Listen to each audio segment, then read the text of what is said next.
our schools aren't compassionate places. They are sites of suffering, right? So to really hold a space as an educator for people to dream and stay there and hang out there is important. So that's real important to me. And that's what justice means to me, is allowing people to dream about the possible, something better for us all. That was the voice of this week's guest, Dr. Bill Penuel. Bill works closely with teachers and leaders, primarily in secondary science education, and he currently supports and designs the Compassion and Dignity for Educators project at the University of Colorado, Boulder. Bill is the co-author of a new book called Creating Compassionate Change in School Communities, Leading Together to Address Everyday Suffering in Schools. With a title like that, you know exactly what he's about, and you know exactly what we're going to talk about as we talk about these masks. In this conversation, we discuss 1, how to shift your relationship to pain in order to best serve yourself and your students. 2, how educators can put self-compassion into action. 3, what does skillful care look like for children who are systemically marginalized? And 4, what is an inside-out approach to school change? Sound like you're ready? Take out your notes and let's start the show. As a male educator at your school site, it can get lonely. Only 23% of K-12 educators in America are male.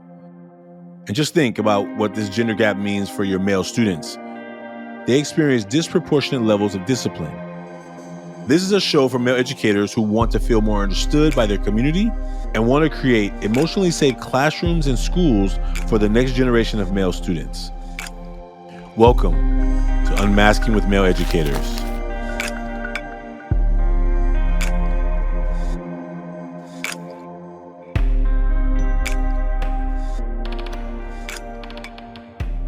Bill Penuel, welcome to Talking with Male Educators. I'm glad to have you. Good to be here, Ashanti. Thanks so much for inviting me. Would you just tell folks what you want them to know about you before we jump into these masks and this conversation about education? But what's important for people to know as they get ready to listen to this conversation? Yeah, so I'm an educator first, and I work in higher education. And I primarily work with teachers who are in the classroom. I'm a faculty member at the University of Colorado, Boulder, in the School of Education and the Institute of Cognitive Science. And I'm also a fellow at the Renee Crown Wellness Institute, where we do the work that we're going to be talking about today on compassion and dignity for educators. Passion and dignity for educators. How we have a huge need for that right now. We do. Yeah. Well, as a former teacher and a little boy who was raised by a mother who became a teacher, I love teachers, education. And so I'm excited for this conversation. Since we're going to start with our masks to kind of really get to know each other, as the guest, you get to decide who goes first. So either you want me to go first with the mask or you want to go first, and it's your choice. I'd love to see your mask first, because I often like to make connections by listening first to other people and hearing about them. And so I'm looking forward to seeing what connections we can find to each other through this process. Okay. Well, I've been challenged over these episodes to really make the mask as fresh and present as possible. And so this is what's coming up today. And so here we go. This is the drawing today. I'm working on a character for that. The 3 words I say for the front are caring, passionate, excited. And I don't know if I've ever used excited before, but I think it came today because I was like, there's a lot going on. There's a lot of excitement pushing through. I think caring, people who know me know, if you walked in my classroom as a first time stranger, you'd be like, maybe this guy's mean, right? Is he mean? Right. But I think my kids, because I've invested in them so much, like anytime I'm giving some, push or some, when I was a teacher, I'm not a teacher in the classroom anymore, but I've tried to deposit so much in their own, in their emotional, social, relational bank account that Like I'm giving them a hard time and I'm pushing them hard because you can. because I can. Because well, I believe I've earned it. You know, I think I've tried to earn it, the right to say no. Right now, you're not gonna get to do what you're asking me to do because I need you to do this. And, you know, not that always they're going to be returned with a, okay, fine. You know, they may still push back, but at least it's not because I'm just saying no to say no, right? It's like there's usually some reason behind it, even if I don't always tell them all the reasons. So that's the front, the things that as a teacher, I guess because we started our teacher persona, I'm constantly thinking about the work I do in audiences when I'm doing a talk. This is what I'm trying to push forward as that persona, right? As an educator. And the back, and I think that I'm looking back when I was in the classroom and even today, I have two on here right now. The third one is escaping me right now, but I put these two words. I put worry and disappointed. You know, when I was a teacher, when I left engineering to become a teacher, the first couple of years, I was struggling. Like my salary dropped 66%. I didn't know how to, I have a budgeting skill for that little bit of money. You know what I'm saying? I created a budget for the engineering lifestyle, The and now engineering budget.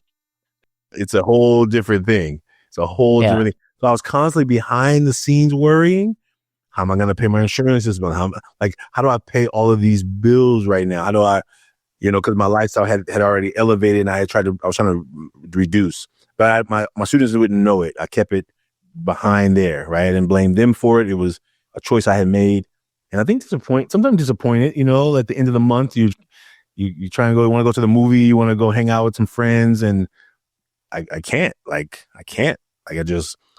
I'll meet y'all at the club that's gonna have a free entrance, and you know, and the drinks are half off, right? Like I can't like meet you for dinner before, and I can't go to the show, right? And it was just like, man, I think sometimes as a teacher, I was like disappointed in myself that I had to pull away socially from some of my friends who I had built some deep connections with. So those are the two that stand out for me on this. Something about this teacher persona mask. And if I was thinking about a third one, I was just saying like, I don't think my students would know that I really, really like, I felt like I was supposed to be doing this work as a teacher. And sometimes I was not feeling like I was doing a good job at it, you know, because they were not doing well academically, not because I wasn't ready for it or excited about it. I just somehow was missing the mark. And so those are some of the things that I was thinking as a teacher that showed up. Oh, thanks for sharing. I really appreciate that. And I know how challenging it must be to keep this fresh since you got to make a mask for every guest. So thanks for making it fresh today. Thank you. All right. So I'll show this version here. Okay. And explain. And we got some overlaps. I'm glad that I asked you to go first. So, and also I wanted to say that I got some help with this. I talked with my co-author, Ashley Potvin, on our new book that we're going to talk about, Creating Compassionate School Change in School Communities. So what do you think I should put on here? And what do you think is on the backside of my mask? And it was fun to do that with her and talk. And so we had an exchange over this too. We both agreed kindness. And so caring, compassion, and I have like a radiating heart because that's, I think, something I cultivate and actively, you know, hope to project. And I think I do. This middle one, it's a little hard to see. I wrote confidence in students, but it's a spiral because my students all say, you give a lot of feedback. And I believe in them, but I believe in them to push them and to encourage them to iterate on their ideas and get sharper and go deeper and deeper and deeper. And I think, like you were saying, you earn that ability to do that through cultivating the relationship. So it's not just pushing without the care. It's both those things together. And it's a spiral because I'm trying to support. We're doing this dance of supporting each other towards growth. And then Ashley said, and so I wrote it here, but I wrote it in a particular way. It's a little hard to see. It says committed to justice. But justice in a kind of starry, visioning, maybe even Afrofuturist kind of way, like where we're dreaming beyond where we've been today. And I like to hold space as an educator for people to dream beyond what schools look like today, what our communities look like today, and really make the space for people to linger in what could be. I feel like this work on compassion is like that. Like, our schools aren't compassionate places. They are sites of suffering, right? So to really hold a space as an educator for people to dream and stay there and hang out there is important. So that's real important to me. And that's what justice means to me, is allowing people to dream about the possible, something better for us all. I mean, I'm gonna let you get to the back. When you first said kindness and then caring, compassion, and I wrote caring, and then I wrote confidence in students, and I wrote committed to justice. I was like, oh, that's beautiful. They all start with the letter C. But such a I didn't think about that. So beautiful that. Thank you. And now, would you like to share the back? Yeah, I do. This is helpful, and I put at the top contemplative practice. So, and I noticed I didn't even introduce myself that way when you asked me for the introduction. I can be a little shy, but the reason I came to this work is that I've been doing contemplative practice, meditation practice for almost 30 years. It's been a core part of how I've been able to support my own growth as a human and had other people support me growing and becoming who I am today. And also dealing with the other stuff that I have on this mask, which is that behind that is still impatient.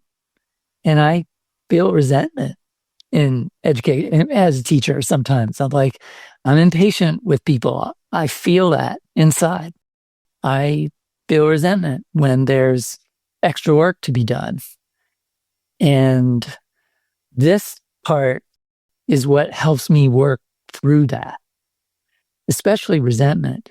There's a Tibetan Buddhist slogan that says, stay close to your resentment. And that might sound a little paradoxical because, good Buddhists, shouldn't we not feel any resentment? We should feel peace and calm all the time. No, you feel the same things everybody else feels. What you're doing is relating to it different. And this staying close to is like being friends with, getting close to that sense of, I'm impatient right now. What does impatience feel like? I'm resentful right now. What does that feel like here, now, in this body? And the freedom to not react out of that place comes from being willing to just settle into it, get curious about it, be friendly toward it. So my contemplative practice helps me deal with these things that they're behind the mask, and I kind of want to keep them behind the mask, but they're allowable for me to see and be with and be present to, even as I'm interacting with other people. Yeah. Thank you for that. If someone asked you, how do you deal, let's say that before, you shared this as a mask here. If someone asked you, how do you deal with impatience? How do you deal with resentment? Does your mind go to my contemplative practice helps me do that? Is that how that those are the places that kind of bring you some resolve or some peace in the middle of all the things that are stirring up? I think it's more the kind of on the spot practices that I have, and that's actually part of our course on compassion and dignity for educators, is that we definitely encourage people to spend time in a chair, on a cushion, lying down, standing up, sitting outside. But we have these other kind of practices that you can do on the fly. And I just told you one, this slogan. I remember this slogan. I keep it in my head. I was like, stay close to your resentment. Oh, that pops into my head. And I'm like, oh, that reminds me. What is this? What is this feeling inside right now? Yeah. How can I relate to it differently? Because I want to push it. If I want to push it away, that's going to cause me to make it visible to others and react out of that way, that in ways that I'm showing my impatience, I'm showing my resentment, instead of greeting somebody with kindness, and approaching them. Sometimes we use phrases in the moment that do come from the contemplative practices. So if somebody's pushing my buttons, I might say, like, may you be free from suffering in my head, not out loud. But I turn a phrase where I wish them well, wish them happiness, wish them ease, wish them peace, wish them happiness, wish them freedom from whatever they're going through right now that's making them yell at me, do whatever they're doing that's pushing my buttons.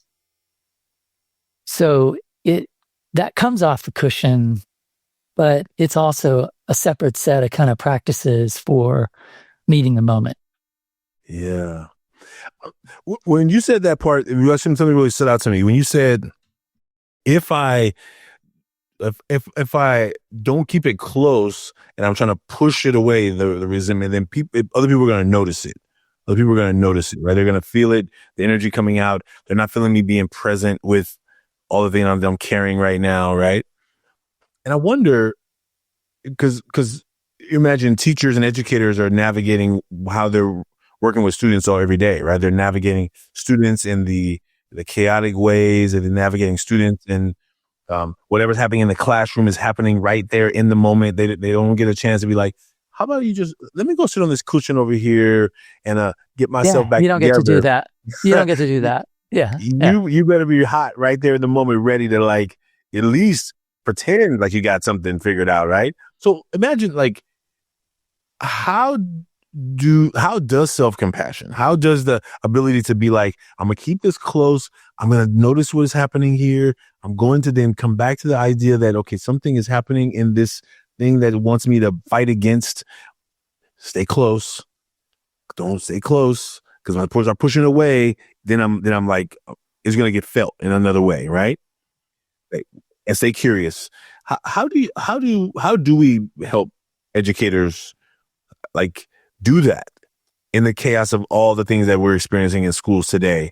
What are some ways that you all talk about how to help teachers find more self-compassion even compassion for not only ourselves, but definitely, if we don't have it for ourselves, it's going to be really hard to have it for others, right? It's going to be hard to have it for others. Everybody can see that you don't mean what you say when you offer care and compassion, because you haven't sat with your own pain. You hadn't learned how to do that, right? Yeah. Because so much of compassion is actually just sitting with the pain and the suffering in front of you and learning how to just be with it and know that it's not actually going to destroy you to sit with it. It's not going to do that. We have a certificate program. It's 4 courses. And the whole first course is really based on providing a foundation for mindfulness, also exploring loving kindness for easy beings. Usually that's our pets. We have the simplest relationship often to our animal companions in our world. But sometimes it's children, a niece, a nephew, grandchild. That's who we have a simple thing where when we think of them, our heart just opens up. We feel love. It's easy to say, I hope you're happy, right? Then we turn in the second course to self-compassion, and the work gets real hard for teachers, as it does for everybody in the helping professions. Talking about nurses, doctors, ministers, rabbis, all these folks. Self-compassion is hard because, as you were just saying, like, you got to stop in the middle of helping people, even for a second, and acknowledge your own pain, the pain that's in this body, and say, that pain is worth paying attention to in this moment when I'm supposed to be helping other people. That's hard. That's hard. And all our educators say that's hard. Because that's the first step in self-compassion, is acknowledging pain is here. Suffering's here. This body. The thing that I'm experiencing. It may be in the room too, and it's here. And then the second step is, wow, people in my situation, it's human to feel pain in this situation. Call this the step of common humanity in self-compassion. And then there's that flip towards the wish. May I, and we, all of us who are going through this kind of suffering, may we be free of it. in a meditation practice, we can really let those stages linger, those 3 stages, and get a feel for what those 3 steps are in self-compassion in the moment. Then once we've had a little practice, we can do that in the middle of the classroom. We can do that in the hallway. And it takes, but we're doing it in a second at a time. We're just tapping in for a little bit, acknowledging, yep, pain's here. Other people are like me are in this pain. And what that second step especially is so important is oftentimes our suffering takes us inside ourselves. We want to withdraw. We feel depleted. We got to go and escape the situation to get resourced. But if we realize that, hey, it's human to feel pain in this kind of situation, and lots of people feel pain, and we also say, and really, like I was saying earlier in my mask, I like to get people to dwell in that space of dreaming. It's the same with compassion. Let's dwell for a moment in the possibility and the wish that we could be free of this pain. And allow yourself to hang out there. That is why self-compassion and compassion too resources us, doesn't deplete us. What depletes us is actually staying with empathy, especially when we're feeling empathy towards other people, and you stay and you start to imagine yourself in that pain. But the move from empathy to compassion is, being moved by the pain, but then shifting into, I wish that this person in front of me be free of suffering. I set an intention to do whatever is skillful right now to alleviate that suffering. That shifts empathy from the depleting aspects of having an open heart to the resourceful and resourcing aspects of having an open heart. So much came up there. Sorry, I went on for a while. No. It was actually perfect. So many things came up in terms of me being a teacher and realizing that what I was seeing in front of me when I was my first year teaching, I was going to quit. Like, I saw smart kids failing my class, and I was like, you can't be failing my class. Like, there's plenty of these teachers who don't like you at this school. I talk to them all the time. I'm not one of them. I'm not one of them. I'm not one of them. I like you. I care about you. I want you to, your success matters to me. Like, I want you to feel what joy can feel like. But every time you walk in here, you're angry. Every time you walk in here, you're in a bad mood. Every time you walk in here, like, we're battling, and you're battling somebody who cares about you. So why are you doing that with me? Like, I mean, it's okay, but just so you know that you're battling somebody who is trying to be on your team. And I think that if I think about that compassion, if I think about what happened as I began to get clear, I think before even I had a practice of my own, when I was about transitioning from engineering to teacher, I worked as a bouncer in a city here in the Bay Area. We were called hosts, but technically we're bouncers, right? You just had a nice jacket that said host on the back, but technically you were a bouncer, So this one day, like, I worked inside, these other guys worked the door, right? And the door guys always get hookups, right? The door guys get hookups. So they could, somebody wants to get in and they don't want to wait in line. There's always a little bit of quid pro, cash in my pocket pro, right? So we, like, the guys inside always were like, kind of like, this ain't really fair, because they go home with pockets full of money. We go home with just headaches, So I came outside one day to get some fresh air, and the guy at the front gate, who was the front door, the guy was giving him a lip, and I'm just looking around, and he said, "Hey man, why are you talking to me like that? That hurts my feelings." And I'm looking at this bouncer guy, like, and he's like a taller guy than me. I'm a big dude, but he's taller than me, probably even like wider width than me. And I'm like, did he just say that guy hurt his feelings? And I watched it. And the guy just was like disarmed, like it was like a what'd you say to me? It was a moment of like, wait, what was going on here? And I watched it, not just because I'm an observer. I just pay attention to a lot of things, and it was something that was really it took me by surprise, right? That this big guy at the front gate of a popular club, lying around the corner, is telling some guy, "You hurt my feelings." and I was not in touch with my feelings at that time. So I definitely I had learned what it meant to like not show feelings. So to hear somebody, definitely another man talk about hurt feelings at that, like my feelings are I'm gonna put my hands on you. That's my feeling, right? I knew that feeling, but to say how I felt, to be able to Yeah. acknowledge it and out loud Yeah. in front Yeah. of a crowd full of people. It was a conversation that I had to have with him at some point in the future around what'd that come from? And it's this idea that like some people are looking for a fight, but I don't have to take the invitation.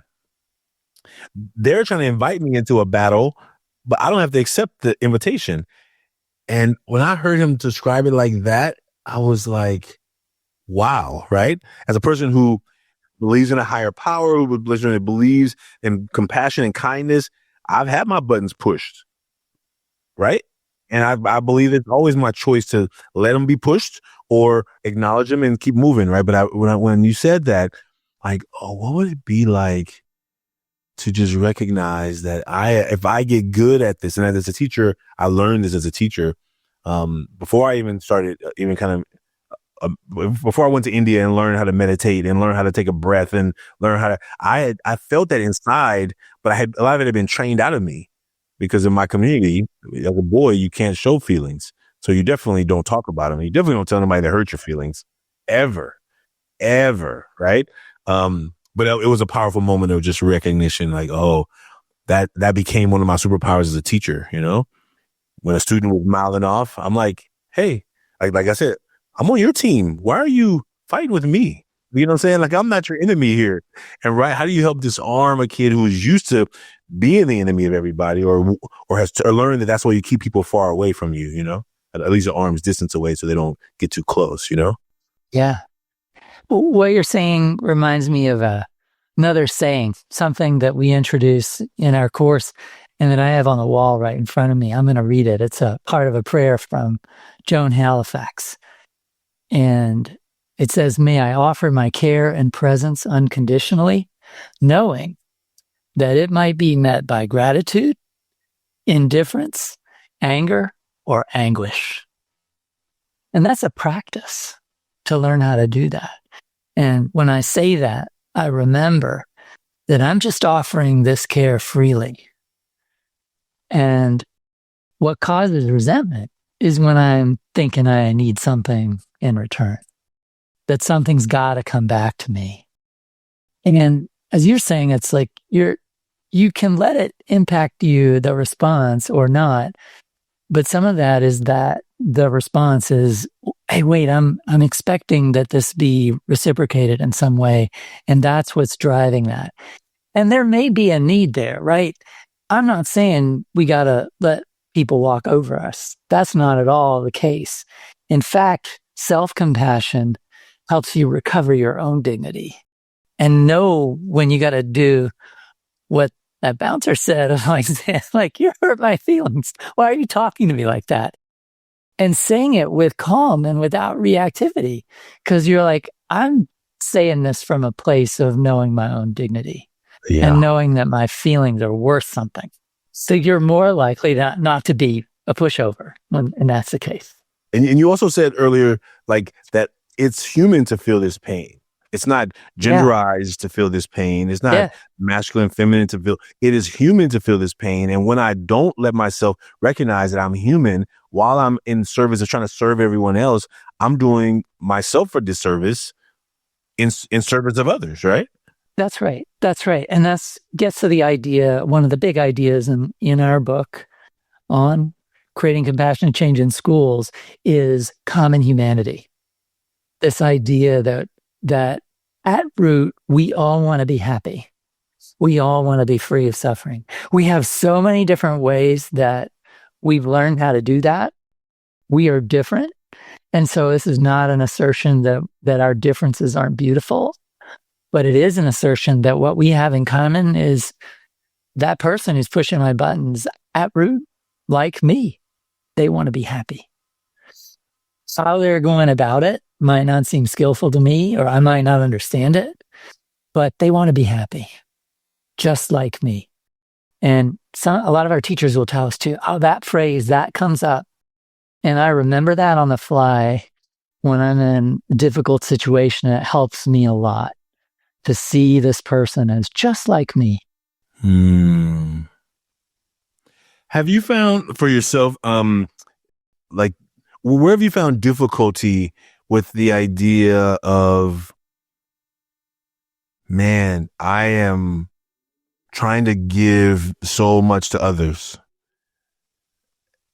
and yet I am not even having the same compassion for myself as I'm offering others? Like, is there a place that you found that really challenging? I mean, it's a big challenge for me as I'm feeling it right now. But I think it's huge for all educators. And when I first came to some of the work too, I realized, I kind of want to gloss over some of the self-compassion stuff. And I think there are a couple of turns of heart that helped me and that help a lot of educators with that. One is, thinking about how we treat our friends and then asking ourselves, couldn't we treat ourselves and our own pain like that a little bit more? And that helps people to realize that, wow, I treat myself really badly. And it's not how I treat anybody else in my life. So why am I treating myself this way? And then the other way kind of plays with our very service orientation. And that is the realization that unless I am pretty well resourced and unless I can actually be in touch with what causes me pain and suffering, I can't actually help other people with theirs. And so that just goes to our root motivation to want to help others, and it turns it into, well, if I want to be effective in this, I've got to really pay attention to how to develop some self-compassion, know what it feels like to be a body in pain, really, and wrestle with whatever pain is arising for me. Because if I'm not in touch with that, how can I really be anything but a fake for somebody else as they're going through it? And they may be going through things that I've been through, but I can't really sit with them and bear witness to their suffering and offer an open heart unless I know how to do that myself. Yeah, that's powerful. That's powerful. I met with a group of dads at a conference, and it was men, but there was a dads group, but all men were welcome into that space, and many of the men were dads of boys who had attended some of the schools in the area. And I said to them, in each of us, there are all of our past selves. And you may not remember the stories of all your past ages of 12, 13, 14, 15. You may not remember all the stories. The ones that are the highlights you remember. You remember the ones that created core memories for you. But it can be easy, if we're not careful, to ignore all the parts of ourselves that we don't like to see, we didn't like, we weren't proud of, we weren't happy with. And if we're not careful, we could actually miss that could be showing up in our children, in our, these weren't teachers necessarily, but it was in our sons, in our community, in our cousins, our nephews. And we can ignore that they're carrying some pain that we carried at some point, but we've gotten over it so fast and we've ignored it so strongly. We've pushed it to behind the job and the career and the fancy car and the house and the responsibility and the mortgage, that when we see it, we're like, hey, get over it. We could be insensitive to it. We could ignore it. And I tell teachers the same. If you are a student who always loved school, you may have a hard time with those students in your class who don't like you or your class or this school or this community or themselves. And if you take it personal, you miss the opportunity to be able to be understanding that everyone is not going to see the school like you saw school. That's such an important point, Ashanti, too. And it speaks to the skillfulness that's involved in a really good, compassionate response. In our course, one of the ways that we support that is we have people do a combination of field notes of their own interactions alongside some readings in a subfield in educational research called critical care. And this is work by Chicana and Black and Indigenous scholars around what does it mean to care for children and youth who are systemically marginalized? What does skillful care look like? What does it need to look like? What are different things that could look like care that I didn't think about? I appreciate being in a big group of educators that are, I'm fortunate I get to do this and see this, that are in a group, suffering arises, and I see somebody respond in the moment to that in the most skillful way that I would have never come up with. And I realize, oh, they have both, they're seeing a form of suffering that I didn't see, or seeing it in a particular way, and they have a repertoire of responsiveness that's skillful. And that's true for the, educators. I'm one of those kids. I loved school. Now, the thing that helped me was I had things I couldn't talk about. I had a gay parent. I was interested. The things that most interested me were things that I didn't study in school. And so I had to go to the library on the weekends, and my mom took me there to go do that. So I know what it is like to have things to hide, and also what it's like to do that. But for the most part, it's hard for me to understand the kid who doesn't, who really struggles with school. And so it's so important to see other models of that, to read about it, to see it, and also just notice how it's skillful. And that's what we do in our throughout our courses. It's like, here, just take an interaction for 15 minutes that was you're remembering. What happened in it? Where was their suffering? Where was their compassion? What might you do differently if this kind of situation comes up again? How does this relate to what we're reading and talking about in the course? And that helps people hone their skill in compassion, because it isn't just about an open heart. It's about skill. It's about knowing when and how to offer care.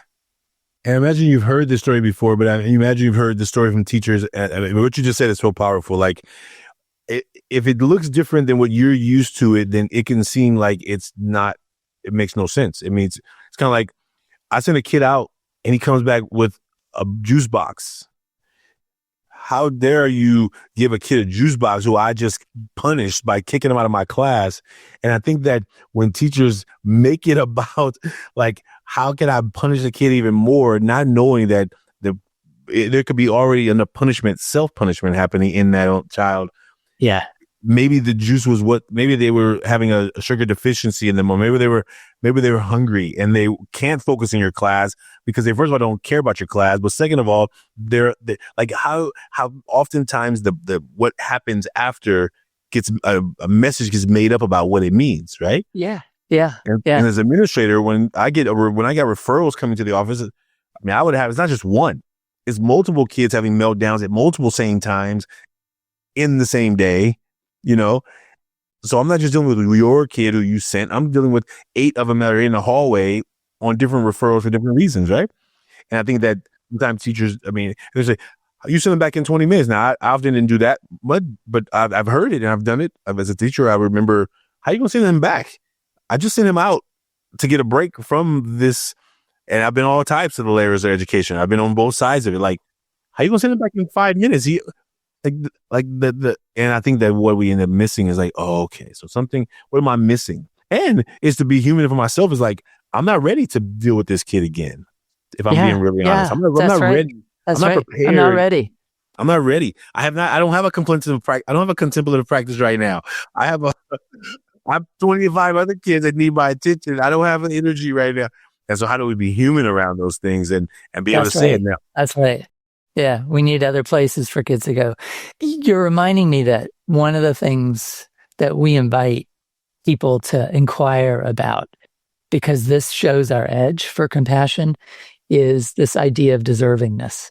At the end of the day, we think some people are deserving of compassion and other people's aren't. And that is, we all have edge, right? So let's just acknowledge that, right? Like some things we think of as, okay, this kid deserves my compassion right now. This kid deserves this kid doesn't. And this is a way to explore, how do I expand that a bit? Because deservingness at the end of the day gets in the way of compassion.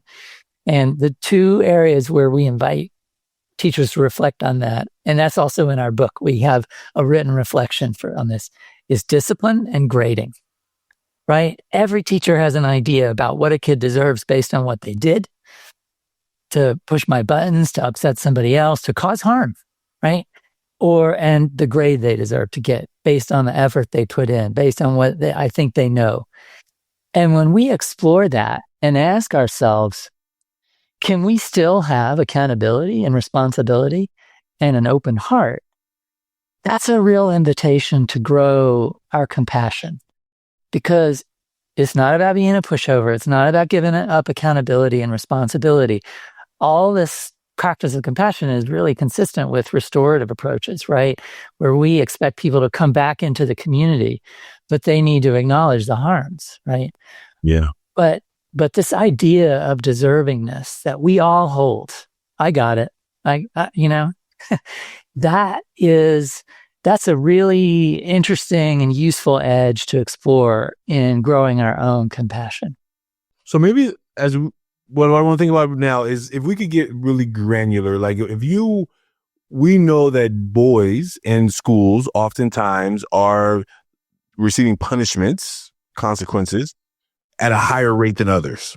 What are ways, and what we talk about in this show is like, what we know is that because first of all, the teaching profession is very few men in teaching profession, 74, 75, it hovers in that area.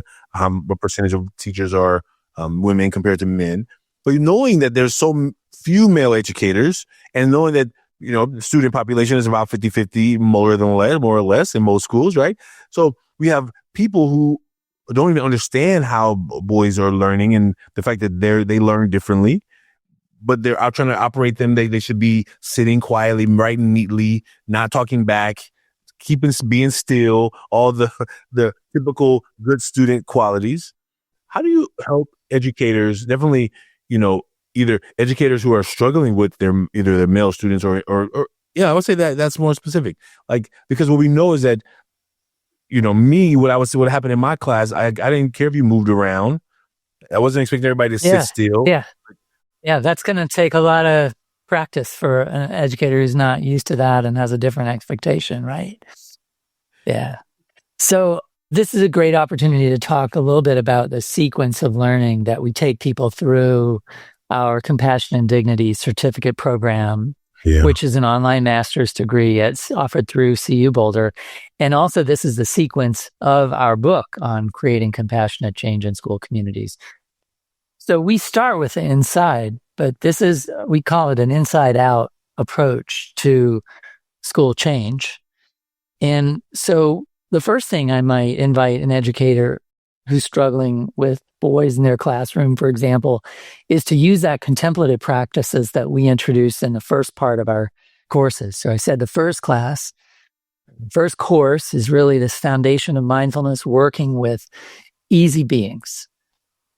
The second part is focused on two parts: self-compassion, and because it goes with it, this core idea of dignity, that we all have dignity by virtue of being human beings. And that how we treat others, we can engage in dignity denying actions or dignity conferring actions. And then the third course is where we can start to work with those kids who are difficult. We talk about widening the circle of compassion and compassion in the world. Yeah. And so we talk about practicing compassion for neutral people we don't know so well. These might be people in our school community that we see every day and never even say hello to, but they're in our consciousness, they're out there. And so we actually sit in contemplative practice and we imagine them and we wish them well. We imagine that some days they may be suffering and we picture that and we say, may you be free of suffering. And then we move to it's sometimes traditionally called difficult people, but it's really difficult people for us, right? Somebody who's difficult for Ashanti is not the same person who's difficult for Bill, right? And so people who push my buttons, whatever it is they do, they're pushing my buttons. I sit in contemplative practice and I've put them in front of me and I say these phrases and I notice the resistance that comes up. I just notice what comes up as I wish them well, as I wish them free of suffering. We expand that in that third course also to all beings, maybe our whole community in the school first, everybody outside the building and the community, and then the whole world. And we're offering these phrases, we're widening that. And that's the inside part. To address the problem you're talking about, though, requires a team of educators working together on policies, on routines, on habits of mind and ways of thinking about what a classroom should be like. That requires the whole school to get around. I mean, this is a challenge for teachers. I got one discipline policy in my classroom. This teacher has this one over here, and you're the principal. You wish it was all the same, but it's not.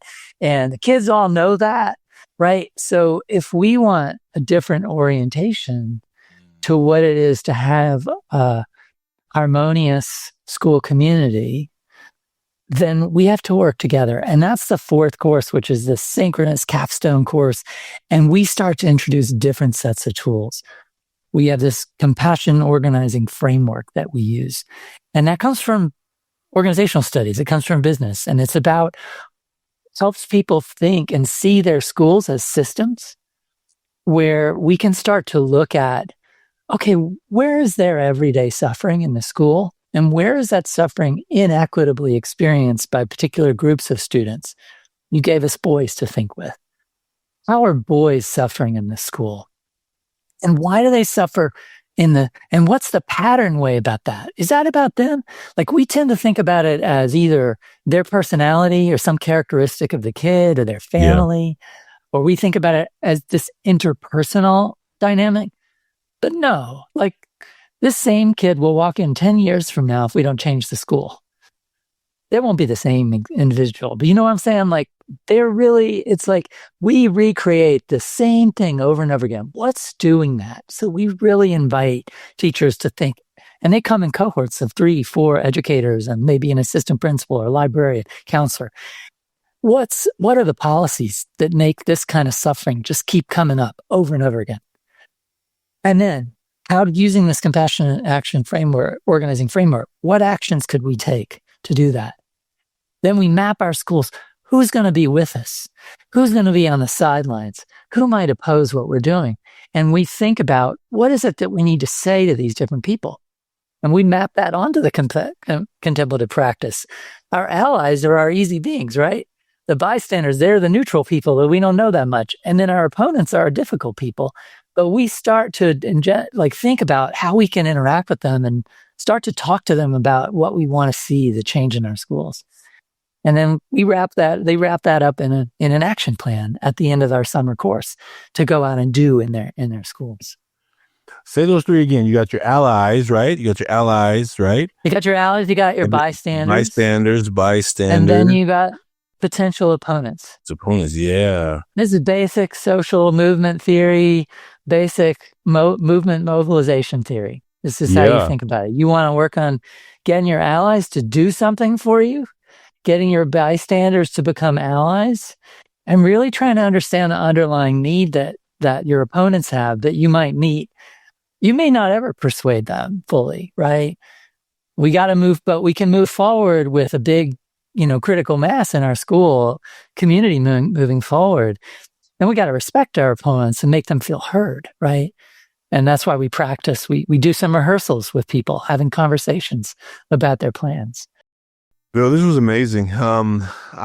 We could probably talk for another hour. I want people to know, thank you for that clip. Thank you for that, because I think it actually is really helpful. And it's really helpful to have the conversations, to not ignore what we're seeing, right? We talked about that earlier. Like, if we know at our school, and if the administrators know, I'm getting 20 referrals a day, 18 of them are boys. What is happening, and what are teachers envisioning and seeing, and what are they not talking about that they're having barriers with? Because if we don't get to name it, if we don't start naming it, it doesn't stop. I mean, as a former administrator, I dealt with all the referrals. So, and my principal hated having kids in the hallway. But I'm not one of these teachers I'm not one of the administrators who's going to just throw you back to class. I'm going to figure out what's going on. Hey, what happened? tell me, this is what the referral says, but you tell me what happened on your end. So I'm trying to read a teacher's vision through paper, but I need to hear your story to understand, because right here it just says you threw a chair. And if that's the case, then there's a consequence involved maybe with that. But why did you throw a chair if you threw a chair? What was the story behind the chair, right? And I think that oftentimes the teachers are just like, I just want this person removed. And as a teacher who has been that teacher, I get it. And I need to know the deeper picture of what's going on to understand how to make solutions in the future, So thank you for those tips, because I think schools need that and educators need that. And definitely we can't just say, I'm going to kick you out and hope that somebody else is going to help solve the problem if I'm not going to get down to the roots, because I got 180 days with you. And if by day 12, I'm already irritated with you, it's going to be a long school year for you and that student, And students have this unhidden power. They don't have a whole lot of power, but they got convening power, and they got, you see what they have agency.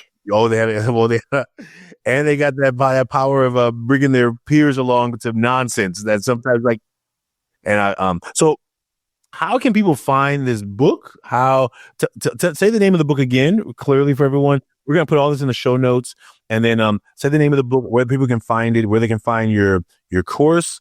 And then I'm going to ask you to just close with like one thing you want folks to take away from this conversation, Yeah, great. So the name of our book is Creating Compassionate Change in School Communities, Leading Together to Address Everyday Suffering in Schools.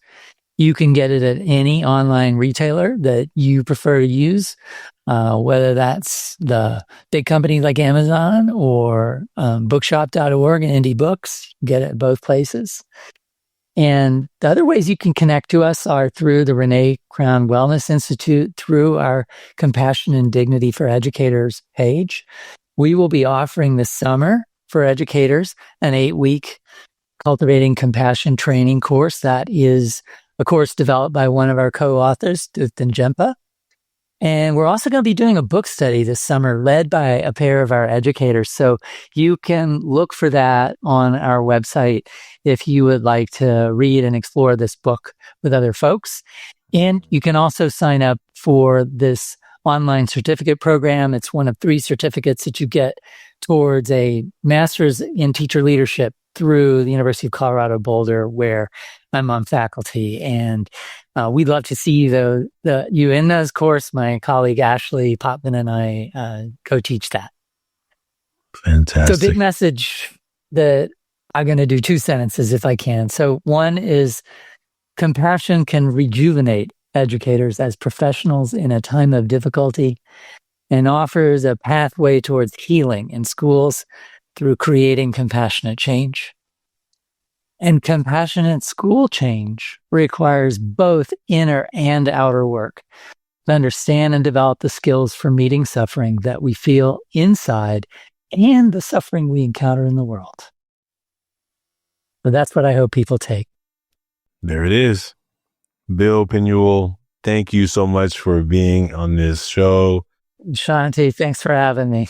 Yeah, I appreciate you. Thank you so much. I've appreciated this conversation so much. It's been beautiful. We have more to talk about. So I think it's just an opportunity for us to first begin the first connection, and there's more to come. More to come. I believe that. Sometime when we're in the Bay, I hope we can both in the Bay when I'm there, because I'm there pretty regularly because my in-laws live there. Okay. Love to get together for coffee. So let's do it. Let's do it. Something. Yeah. Hey, folks, Bill and I share our masks here publicly, but you don't have to share your mask publicly. We have a tool that you can go and make your mask anonymously, millionmask.org. I encourage you to go make a mask, maybe invite a friend to make a mask, and then maybe you all talk about it. Find the ways. The masks are anonymous. We want to have you as a part, as an organization. We have just reached 85,000 masks around the world. So we invite you to, if you haven't made a mask yet, go do that. And thank you for being a part of this episode today. Bill, we'll see you real soon. Take good care. And thanks for being here, everybody. Thank you so much. Okay. Bye now. Appreciate it. Cheers.